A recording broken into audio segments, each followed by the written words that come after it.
There is no idea if there is not a sketch or a schema.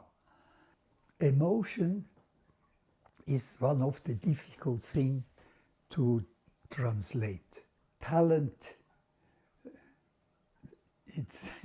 it's already a strange word, you know. What is given to you? Talent is given to you. Your curiosity pushes you one step further. Since Galliano, since McQueen, there are not fashion designers anymore, there are artists in fashion.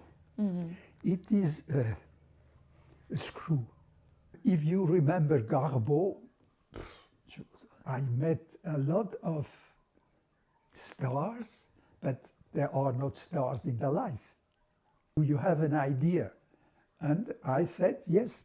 Welcome to our new episode where we are guests at the house of Peter Knapp in Switzerland, which is really amazing. I'm speechless, so if I forget some words or something, you know, like that's where it comes from, because it's an incredible opportunity to be and to meet with you, Peter. So I'm grateful and thankful for this chance, and beautiful day outside and, you know, inside as well, with all the colors and art and the atmosphere. And for the one who might not know Peter, I can list a lot of prizes and a lot of education that you did, but it all links into art. And for me, how I would describe it's fashion, it's art, it's design, it's creativity. That's how I would love to describe you, how I see you as a personality. And that fascinates me a lot, you know, like, and this is where it would be beautiful if we could do the journey, you know, through that. Your artworks, your photography, your years in fashion. I think that's also for a lot of people will be maybe new. So yeah, where do you have it from? Like that eye for that beauty and that art? And when I was about 20, 30, I started to remember things my mother made, you know. I was about 8 years old. It was evening, and we was 3 children. She said, get up, get dressed, and at 9 o'clock in the evening, we took the tramway and we was going to the lake of Zurich, and we was watching the neon light of the sea. And that was all what we was doing. We were sitting there and watching the light on the sea. And also walking along a river with trees between. She said, close your eyes and walk and listen to the river. So you hear the sound is always changing, and when a tree comes, it cuts the sound a little bit. So, you know, she had a kind of education. Being older, you understand. You know the film I made about Van Gogh? yes. I couldn't stand it anymore, as people were saying he was sick, he was sad, he was stupid, you know. He is a very good painter, that's all. You have not to be a good man. And also, his whole life, he was sleeping in hotels and eating in the restaurant. So don't tell me he was poor. You see, and for me, I made the film because I want to say he was not poor and he was not stupid, and he is a really good painter. That's all. See, all of a sudden, first you think you have an idea, and finally you say, it's not. Not that great as you thought, as it was. The idea was not so great. Yeah. But speaking about ideas, you know, like I have another. I sometimes I'm thinking, like ideas, they come into our mind. First it pops, and do you feel that when idea comes to our mind, that we have some level of responsibility to make it live? Because idea can only live life if we will, you know, kind of pursue something with that idea. So do you feel that we are responsible for our ideas and their life? Or Leonardo da Vinci, in his books, in one of his first books, he said, there is no idea if there is not a sketch or a schema. Because everybody can have ideas. And if I tell you house, you have your own house. If I make a sketch, a house with 9 windows, it's a beginning. It's already, you know, it's a size, it's a place. And talking about an idea, if it's only in your head, it is not an idea. You have to prove somehow with a plan, with a sketch, with something, it could happen. It could be realized. yeah. So that's what I also... It's not, it's literature, you know. Yeah. But I share that view because I also think that, you know, like, idea comes, but we need to bring it to life. Mm-hmm. Because otherwise, you know, like, it will not live and it will not turn into something, as you say. Yeah, sure. So, réaliser, you know, réaliser. it's a very good word, I think, In French. for when you make a film. You know, there are words, there are places, there are people, and then you have to put it together, and so it gives something. Yeah. But also a photography, you know, so far, in a certain way, it's the contrary of painting. Because when you paint, so soon as you make one point, you have started. And then you go over there, you go over there, you come back, you take it away, you put it together, and somehow, one moment you stop.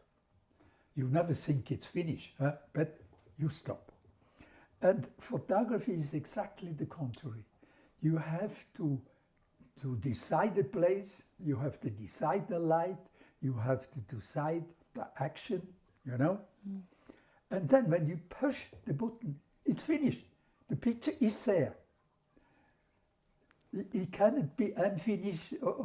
No, it's what you have done, what you put in front of your camera, that will be on the picture. Yeah. So in photography, you have always a result. In painting, you have not always a result.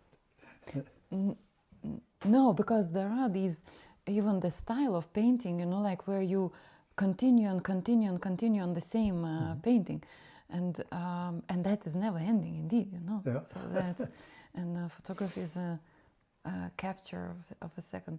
I would like to still go back a little bit also. So we spoke these first things that your mother gave you, or opened your eyes or your soul and your mind for capturing things around you and noticing things, which I think it's incredible because sometimes we pass by so many beauty, which is just, you know, around us.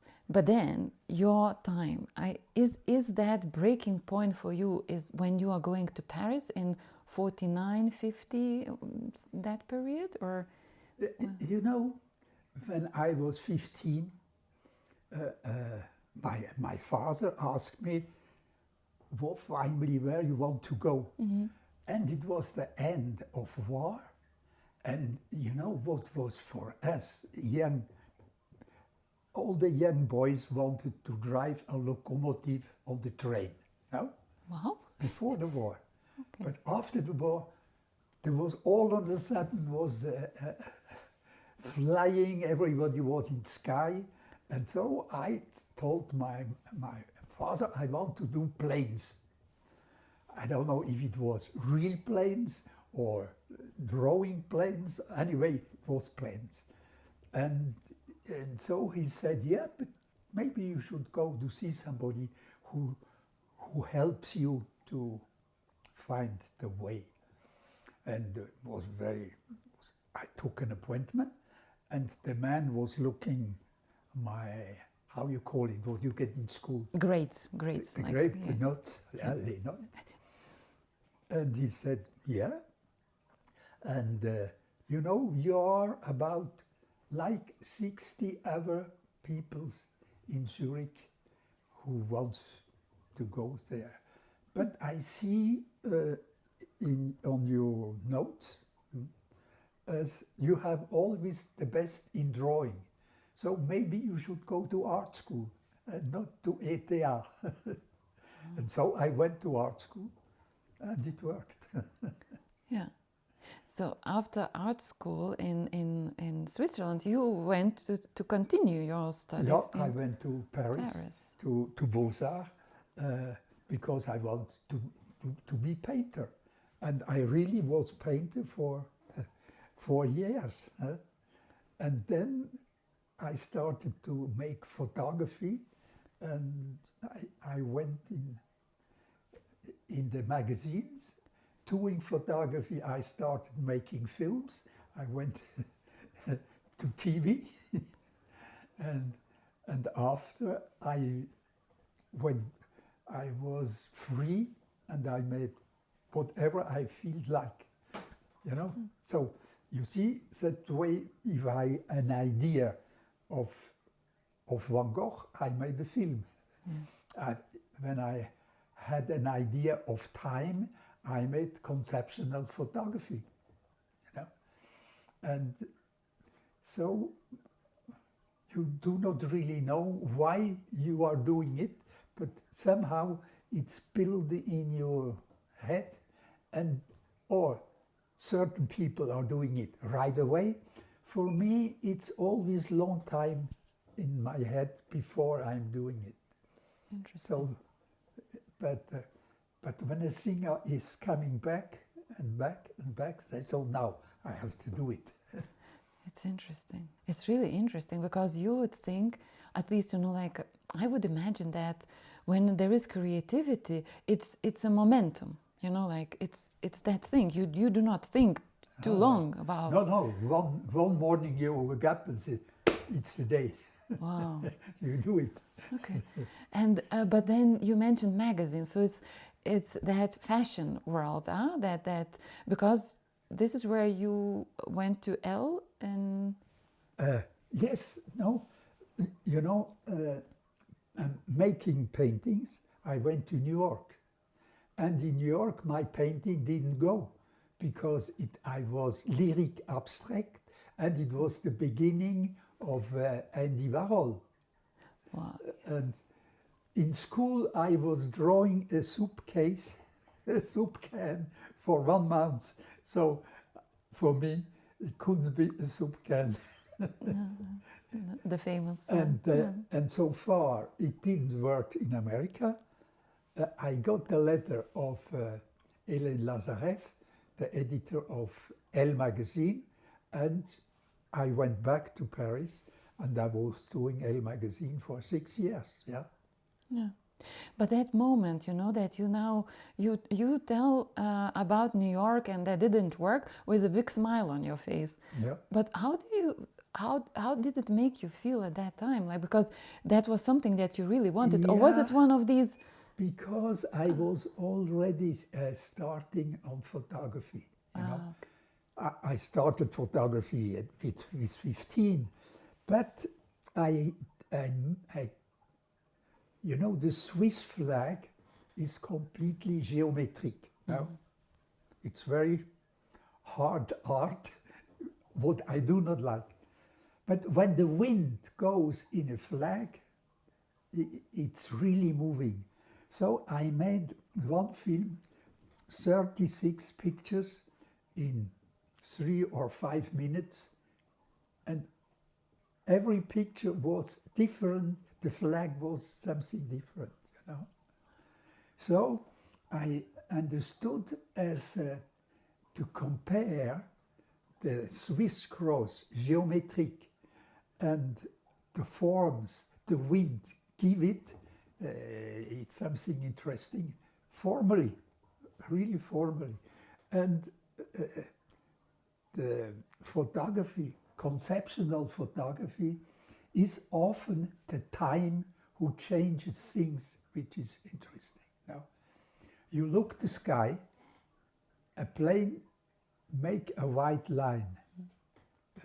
A minute later is no white line anymore.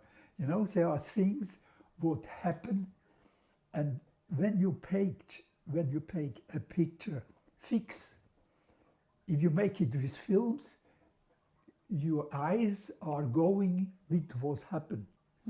But photography, it's only this moment. It's not another one, you know. So it is, in French, it's called image fixe. I mean, still moment. And that's interesting too. So I switched over from painting to photography. And so soon I was in photography. I think it's normal as you go to the film, you know, as it starts again.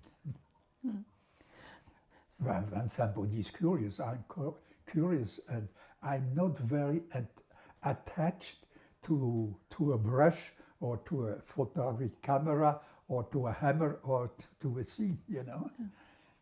And is it good? It's more the ideas who make me doing pictures. And being attached, or disattached, is it good not to be attached to things in life? What? If you are curious, you're curious to do it. Yeah. So. Yeah. So curiosity is kind of driving power. Yes. Of everything. Yeah. The being creative, you know, when you switch over from painting to photography, sure, you have to learn it again. You have to take picture with you. And when you switch over to the film, even more, because all of a sudden it's also sound, it's always writing, so you cannot do everything. So you have to make a team. Yeah. And that kind of movement and that minute in time, that fix. Yeah. Because if I'm not mistaken, and I feel that you're a little bit maybe shy about your time at Elle, but that was revolutionary what you did and what you introduced, because you introduced the models in action, because before that they all were in. So that was also a vision that you got, or was that kind of? No, when you do something well, you live well. You see what I mean? So if you do something new, or you get again on a certain level, or you stop, you know. And so far as when I was in painting, it worked, and when I was in photography, it worked, and when I was in film, it worked, and when I was in drawing, it worked. So it is work to go up on a certain level, you know? Yes. If you do not go up on a certain level, it's different. But when you work the way I do, there are years you make any money. Not because you are making good paintings, you are living on your paintings. The people who choose, it's not certain. No. There are a lot of very, very good artists who are absolutely not known. There are a lot of good photographers. They are not known at all. The reality is there are very, very few artists living on what they are doing. You know, in Paris are 30, Paris and around Paris, there are 30,000 artists. You see? There are about 300 galleries. So if 300 galleries makes 4 times an exhibition a year. It makes 1,200 exhibitions. So what are 1,200 exhibitions on 30,000? So nothing. Nothing. This is really, you don't know where you're going. No. You don't know where you're going. But that not knowing where you are going, was it your, like, you liked it? That in your life? No, I had the chance. Whatever I was doing, it made it me went living. well. Yeah. You know. But was there something that you had to jeopardize for that? Like to give up something? Because you spoke about high standards. You see, what I made in conceptual photography, what I really liked the way of working. I did sell very few things, very, very few things. But I was in a very good gallery. I made interesting exhibitions. And even now, you know, the gallerist I like best is Littmann in Basel. With him, I made things, it was fun for me, but that makes any money, you know. But never mind, it was fun. So is fun an important ingredient in life, you know, like, and satisfaction of life, and, you know, like, getting new ideas? Is that an important element? Because some people are so serious that they, you know, like, they do not dare to laugh or to smile or, you know, to be happy or, you know. But, you know, you have also to make the concession. Yeah. So if you feel what you're doing is not sellable, you can't sell anything of what you do. So you have to find a woman who makes you living or a man who makes you living. Yeah. That's all. As simple as it is. The life truth. Yeah. No choice. Yeah. Yeah. Or you do something else. Huh? Yes. Yeah. A lot of artists became a baker or gardener or anything because they couldn't stand it to not make the living out of what they was doing. And I understand, you know, if somebody is really writing from the morning to the evening, he has in his head a certain story, and it becomes never a book. So all of a sudden you do something else, Yeah. even if we are talentful. That's true. That's absolutely true. But do you, for example, what are your thoughts about these new developments with artificial intelligence? Will it change art community? And because now we talk about that a lot of artists already struggle to be noticed and recognized, but artificial intelligence, it's like, you know, because I will give I will share my example that I like to write. Sometimes I do write. And you know, I came a person across. Do you write because you like the language or you have something to say? It's because sometimes, you know, like, just one example, there was early morning by us at home, and I saw a bat. And the bat, you know, like, because sun was rising, and the bat was, you know, needs to hide. So he was trying, you know, like, to hide. One time, no. Second circle, no. Third circle, and then, you know, like, he kept until, you know, like, succeeded. But that kind of made me think about something, and then I wrote it down, what I experienced when I saw it. Yeah, but you have to go further. Yes, I'm doing it only for myself. So it's like, you know, like, you have to give him a life. Yeah. Yes, maybe one day, maybe one day, but now it's just for me. You have to put him in sky or in hell. Yes, we will see which one it will be. But what I'm trying to say is, like, for me, it's kind of emotion or moment, you know, that I experience, and I describe it for myself. Okay, I share with my mom, I share with my sister, I share with some of my friends that, you know, like, know me well enough to understand it. But I came a person across where I shared this, you know, and the person said, Yeva, you know, you can just go to,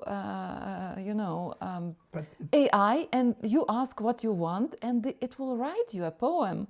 And I was like, yes, no. you know, emotion is one of the difficult things to translate and to give.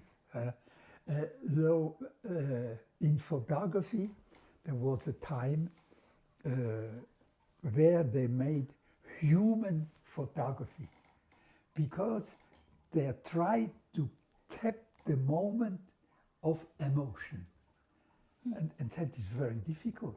I'm not able to take it.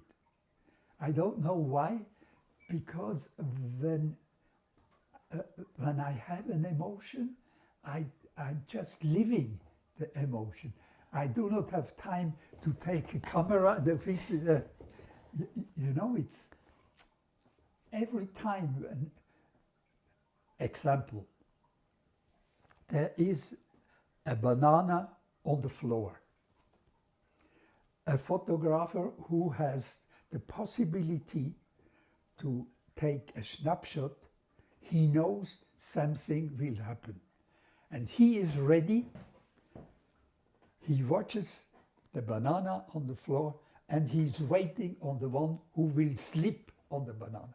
And he has the picture. But I do not have this kind of mind, you see. But Lartigue, or a photographer who has the anticipation, he is able to do this kind of snapshots. When I make photography, I have to build everything up the way I think it should be. But everybody who is taking picture has another way of going through. And everybody would love to give emotion. But you know, when you are in an exhibition, when you see somebody standing 3 minutes in front of a painting, it's already surprising. The most people are just passing by. But why is that? Because don't you want to observe? Monsieur, because they are expecting emotion. You see? But And when they are living emotion, then they have it. Or they buy the picture, you know. You see how few pictures a gallery is selling a month. yeah. Maybe 5. It means only 5 times somebody had the feeling and the wish to keep it. No, Yeah. it's very rare. It's very rare. But speaking about emotions now is for me like curiosity question. Like for example, emotion is at both ends, I would say. The artist puts emotion when creates. And then I am the one that is watching and I'm also having an emotion. And it's interesting whether it's the same or similar or, you know, like... Something, and you have an emotion. And then comes the moment. Do you have really l'énergie to take a paper, to take a pen and to write it? Yeah. You know, that is the thing where it happened. Yeah. Yeah. But that's maybe why, you know, for example, for me, writing is where I can capture that. Because I captured it, my eyes captured that. It went through my system and then it went on a paper. And when I read, then I write really on a paper, like writing on a paper. And for example, for my birthday, I even ask people, write me a letter. How many people nowadays are writing a letter? Yes, I think, you know, somebody who has an ear, Yeah. he is 100%, Yeah. and he is in music. But when I have to compare my ear to a guy who has 100%, I think I have 9 or 10. You see? Yes, And yes. it is the same way for testing. How a guy is able to taste 100 wines and find out and have the feeling for this special one, and he can tell the name. So our sensitivity is so different. Yeah. You know, the one who is 100 and me, you know, and only the one who has 100 is doing it, you know. Yeah. The one is 100, he has to play an instrument. He has to do music. So how far is he going in music? Maybe he just plays piano good enough. Or maybe he can play in a bar. Maybe he can go on a concert. Maybe he became solist. But all this is so different. Huh? Yes, that's true. But when I'm listening to you, do I capture it correctly that at least I feel that and sense that it's also about talent? Is it always, you know, like only hard work? Without talent, you can achieve the same, or if you have talent, it's a bit easier to achieve. What are your thoughts about? But you know what you call talent, I think that's a little bit what I explain in proportion. No? Yeah. But somebody who feels he has to be in music, so he has a motivation. He cannot do something else. No? And if he's doing, and he can up to 100, sure, il a réussi. But you can like it even if it's just playing piano at home. Huh? Yes. So actually, when we have a feeling and we've put effort, we can get somewhere. That's what it is. It's not necessarily only talent. No. Because a lot of talents also go wasted. I think somehow in our differences you feel it. If it's closer to sound, to image, to touching, you know. Yeah. Yeah. Very individual. Sure, talent. It's already a strange word, you know. What is given to you? Yeah. Talent is given to you. Yeah. And I think if with a little talent after, it is a lot of work. And then beside of this, it doesn't mean as you are on the right way. Wow. To be well known or to be rich has nothing to do with what you are doing. What you are doing, it's your own, and the celebrity of being rich, it happens or it doesn't happen. Yeah. Never mind, it's a good life. It's a good life. But for example, you achieved so much in your career, in your life, and you know. I think I was happy. I had luck also. Yeah, but it's also, you know, like for example, I was doing things at the right moment. And you know what I discovered as often when you are in the beginning of a movement, it is important. Let's take Van Gogh again for an example. You see, he was going away from Impressionism because he had the feeling it's done. So he was looking for something else, and he is the beginning of Expressionism. It means it's not enough just to make it different of reality. You have also to be able to make a real change if you want to go. Your curiosity push you one step further. So again, curiosity. So curiosity is. I think it is curiosity, and maybe often it's just it happened. Huh? Yeah. I do not know as Salvador Dali did think he will be one of the best surrealists in the world.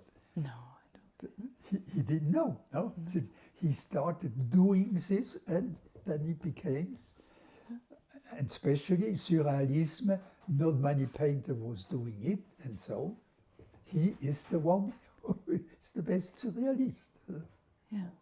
But very often, you know, they also interesting to see that they were discovered very often when they already were not, you know, between us. Only after that you know, someone discovered. Yeah, sure. That's also Yeah, because our interesting. visual decisions change. Huh?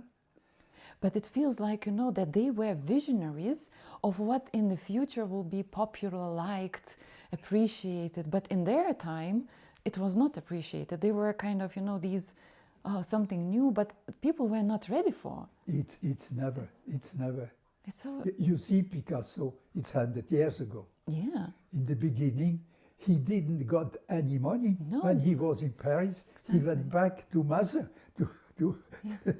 You see, the vision, the visual peoples, there are very few. Yeah. There are more people able to write than able to draw. Yeah. Taste is less than being intelligent. There are much more intelligent people than people who has taste.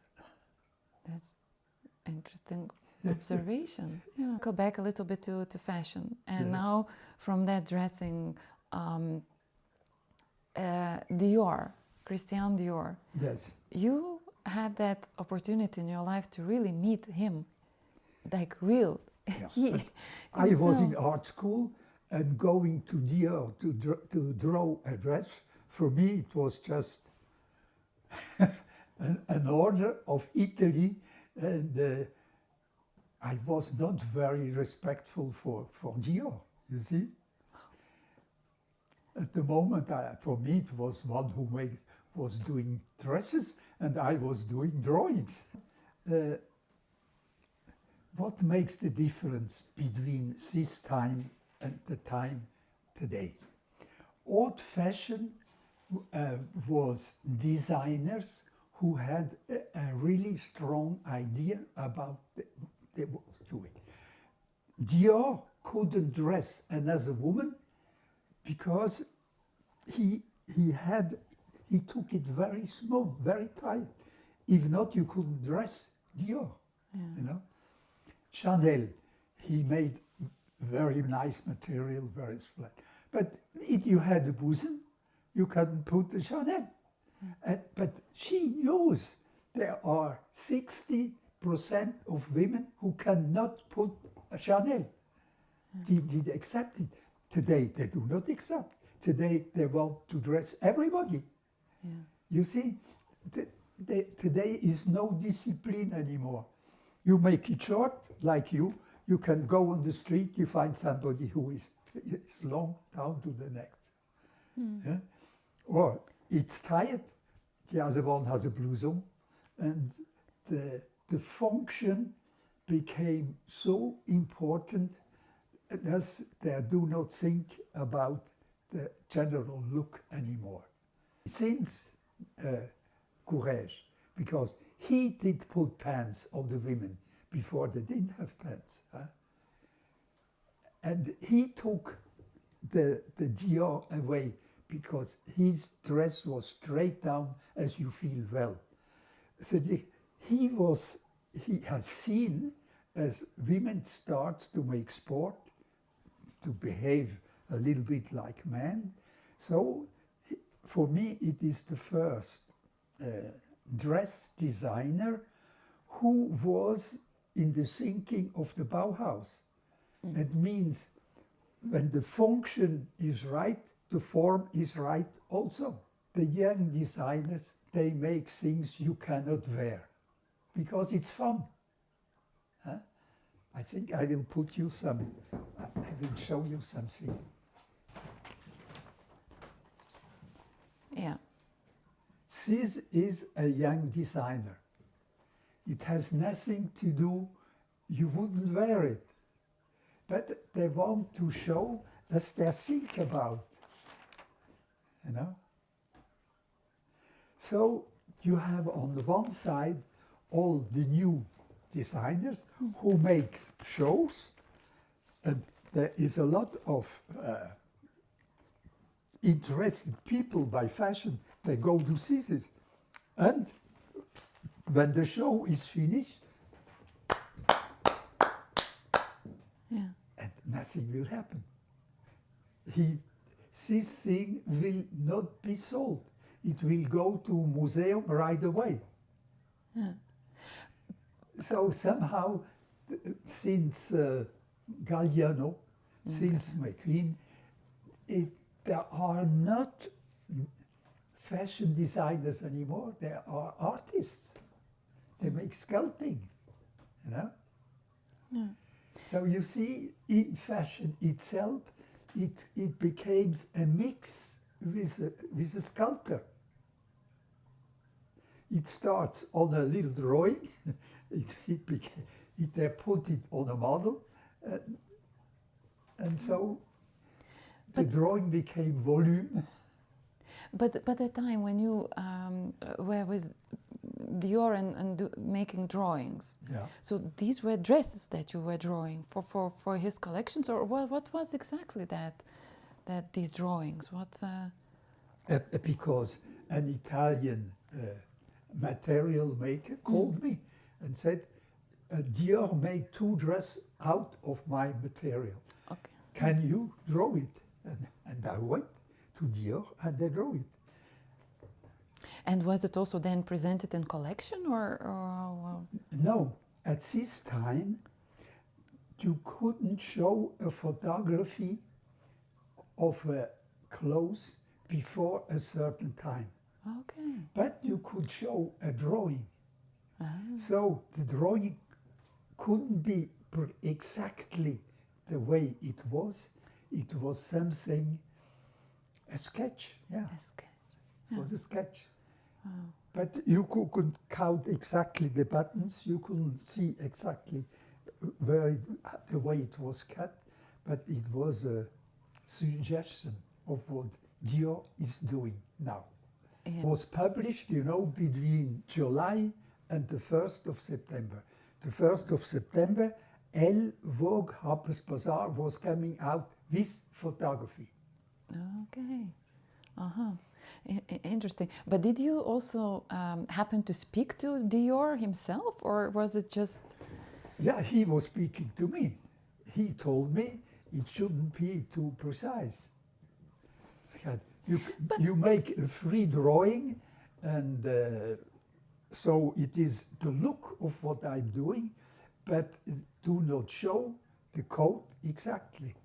But it's so strange, you know, because my impression of Dior is that he was very precise himself, Yeah.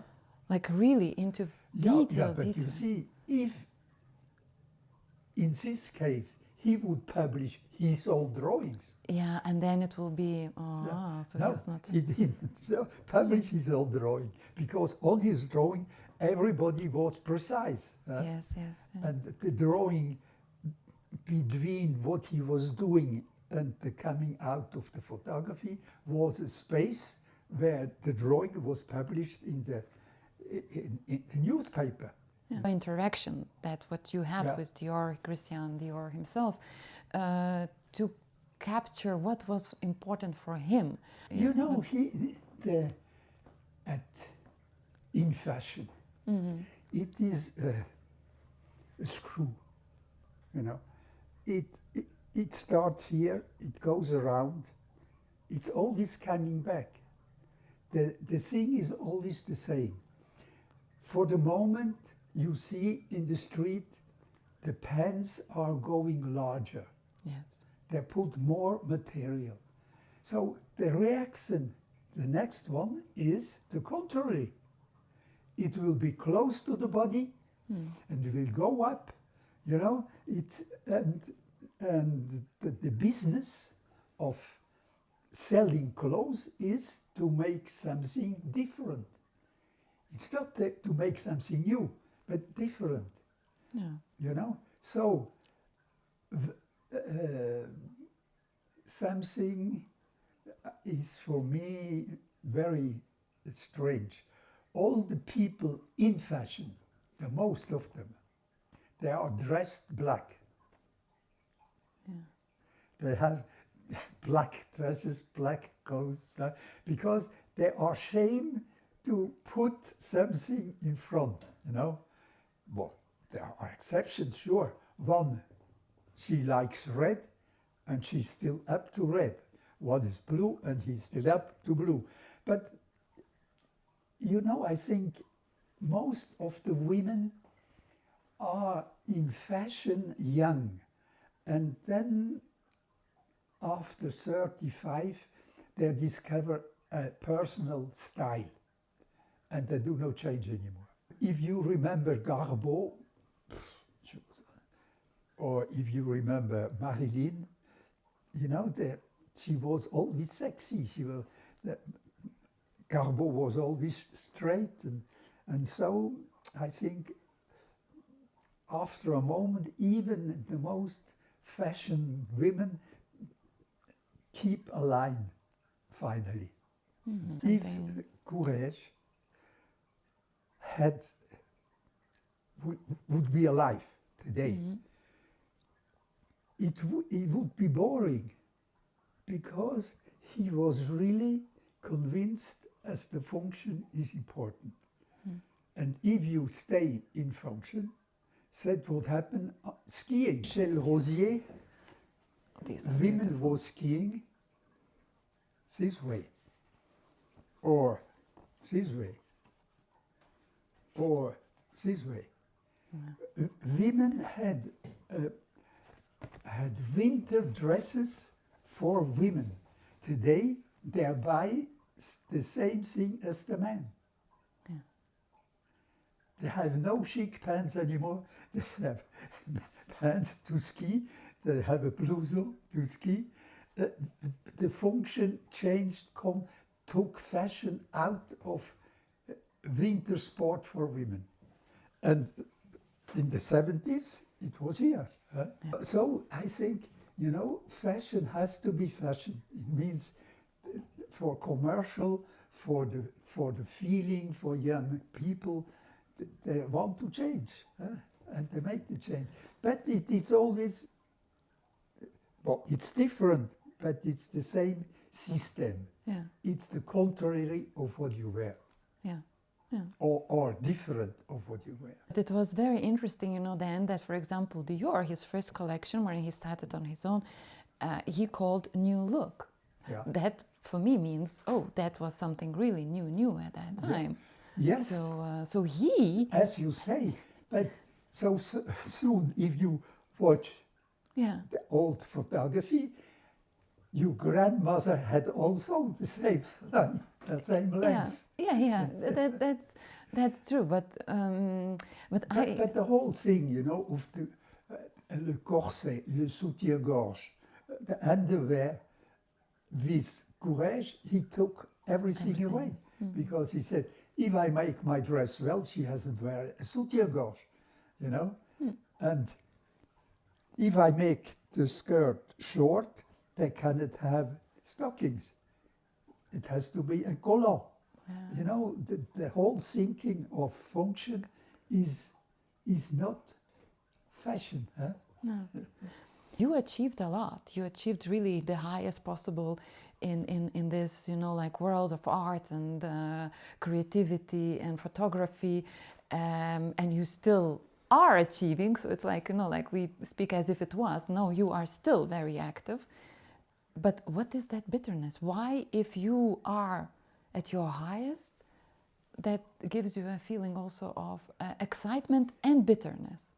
But you know, the time in history is very important, I think. So immediately after the war, the bourgeoisie was quite big. and you could make expensive clothes and you had enough clients to dress. You see? Yeah. And after 10 years later, and not for everybody, Hélène Lazarev with the Elle magazine, when she called me, she said, Dior is in Vogue. Vogue publish 40,000. I make Elle, I make 1 million. You see, she said, bourgeois, you forget it, it's out. Now all women will be good dressed. And you see, when she was saying all women, it was Audrey Hepburn. It means it's not chic anymore, it's young. It's moving, it's doing. And prêt-à-porter was taking over. To be remembered, it's so many more ways to be remembered, or not? I think, or not? Or what? Yeah, you know, I think also because when you are somebody and you see often the picture of somebody, he is giving also the idea, the way to dress. Yeah. You see? But in your life, you met so many people. I guess that you met also from celebrities to know, like, where somebody can dream. Like, we spoke also about Audrey Hepburn. You also mentioned that you had luck in life to meet her compared to me, but the personalities, what left impression on you, or nobody leaves? How do you perceive people? Because sometimes, you know, they say they are somebody, but it can be created and they can be empty and they can be not happy. Yeah. But how people show their personalities? Is it important or not? Did you met personalities in your life? Not the clothes, not the look, but the real... Yeah, sure. I met a lot of them. And who left the biggest impression on you? Like, I was really surprised by Miller, the writer. and why? What? To be married with Marilyn Monroe, intelligent the guy is, I said, how could it work? Sure, later I understood as Marilyn Monroe was quite intelligent too, but she didn't show it at all, you know? And you see, I knew very well Graham Hill, one of the best drivers. I knew very well Jean-Claude Killy, the skier. I met a lot of stars, but there are not stars in the life. The life, it's quite normal, you know. Yeah. But that's my example I told you before. Okay, for me, Miller is 100%. You see, and I am here. But when they are out of the 100%, they are only in what they are: skiing, writing, sculpting, painting. But lifetime, when they meet you, they are normal people. Yeah. And even they do not like to talk about what they're doing, in what they are the best. And why is that? Why don't people like to talk at you know, like, because there are a lot of people who are empty, have nothing to say, but they can talk, like, and talk, and big, you know, stories are big, but there is nothing inside. And there are people who really create and add something, but they don't talk about that. Yeah, but you know, to get up 100%, you also have to on yourself. You put a lot of energy in the way to go up to 100%. Yeah. You see? Yeah. And when you are doing this, so you put a lot away. So, come back to Van Gogh. He was in the end alone because he had no relation enough except his brother, and his brother was not there. No. He was just at the end of the letter, huh? Yes. The other end of the letter. Yeah. What are you doing now? What are your plans, upcoming? Because you will have some exhibitions. For the moment, the one I did show you, I had myself the idea because the director of the Institut Van Gogh explained me the languages he knew and how he was analyzing his French. And he discovered it was not like French normal. And last year, he said, I'm changing the exhibition in Auvers-sur-Oise. Do you have an idea? And I said, yes, my idea is, let's take a thing he said and show it, and we make it visual instead of only reading it. We make a visual, and we made a visual, as you say. Shall we show one or two? So we have a film.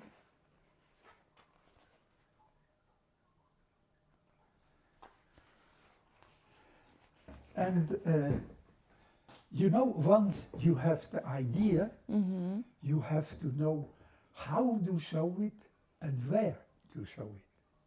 Who is interested by typography in a museum? So I went to the castle and I've seen there is a very long court where people have to walk. And I suppose a lot of people, they walk straight. Yeah. But some will be surprised as in a museum, which is visual, all of a sudden there's something to read. Yeah. Great. And so the idea, I said, and how you make read something what people walks. So that it has to be bigger. They must catch one word to stay one moment to see what happened. And then I hope when it's shown, the letters who take really time to read, some will stop and read the letter. I would love, but is it like, it will be only in French language, huh? Yes, yeah. Everything. Yeah. And do you also know if there will be some book publishing on this one? Because that would be something really amazing. It is probably, because Van de Veen, he made already 4 books about all the conversation he had. And so here he will work on it also. He will take some things out. Because it will be very nice. So this is the highlights out of these letters. And the letters will also take be the last one. I take the last one. You know a little bit the story about what happened in Auvers or not? Maybe it's good to remind everybody. In Auvers, he went in an auberge, quite modest, and he had a name of Dr. Gachet. And Dr. Gachet did already buy the Cézanne, and his brother Theo told him, go to see Mr. Gachet. And Mr. Gachet had a girl who was playing piano. And the thing I took out is a letter to Theo, and he writes him, il a fait un portrait. He made a portrait of the girl on the piano. And then he writes a letter. She was playing piano, and I made her from profile. It was a figure very difficult but I had a big pleasure to do it. But still, it is very difficult. It means the painting was not finished when he was writing this letter. I show it to you, so if ever you make a montage,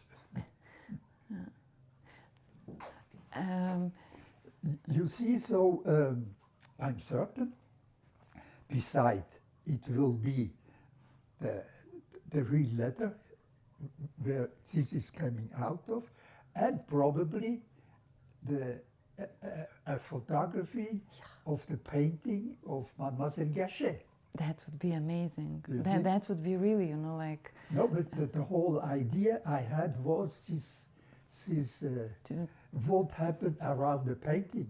No, you Because see, and it will not be like a poster on the wall. I made it like a painting on canvas. It will have a volume, and it is on. It's not on paper. No. C'est sur la toile, like a painting. I love it. So At a moment I was thinking to do the lettering by hand, you know, to paint the letters. Then after I said, I cannot imitate, you know, I do not want to give the idea as people think it's Van Gogh who made it. So I came to typography, which cannot be Van Gogh who made it. You have been in Auvers-sur-Oise? No? So it's fun. So you can be in the restaurant he was daily eating. So You can even see the room where he died. You can see the house of Dr. Gachet. And you can see the last painting, you know, the last painting he made of trees. And the trees still there, the same. truly thank you and appreciate, you know, your time and effort and conversation. And I could go and go and go, but I think, you know, for everything that is beautiful and good has to be little, because then it's precious, then it's special. So thank you very much. And I hope that, you know, like the public that will be watching this episode will, you know, feel that what I felt sitting next to you, the energy and the vibe, and the most remarkable, your bright eyes. They are full of life and light. Thank you.